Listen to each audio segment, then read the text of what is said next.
મારું નામ જયદીપ લાવડિયા, નાયબ કાર્યપાલક ઇજનેર, ફ્લડ સેલ રાજકોટ. અત્રેની કચેરી અંતર્ગત 37 ડેમોનું ફ્લડ સેલ આપણે અહીંયાથી ચલાવવામાં આવે છે. તેમાં રાજકોટ જિલ્લાના ઉપલેટા તાલુકાની વાત કરીએ તો તેમાં વેણુ, મોજ અને ભાદર ડેમોમાં ઘણો સારો વરસાદ છે અને આ ડેમોમાં અત્યારે સાર્વત્રિક 80-90% જેટલો ડેમ રૂલ લેવલ પ્રમાણે ભરાઈ ગયો છે.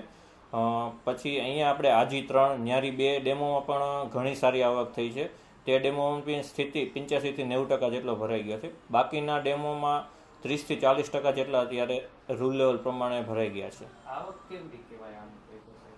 આ વખતે ઉપલેટા તાલુકામાં સારી આવક છે, બાકી બધે વરસાદ થોડો ઓછો પડ્યો છે.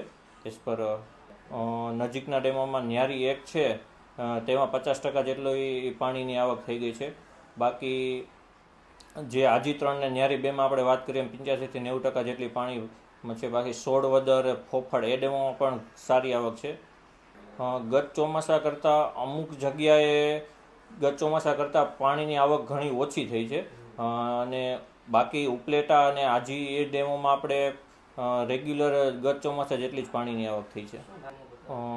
IMDના રિપોર્ટ પ્રમાણે હજી આવતા મહિને અને આ મહિનાના એન્ડ સુધીમાં વરસાદ ઘણો સારો થવાની સંભાવના છે, તો ડેમમાં 100% ભરાઈ જશે.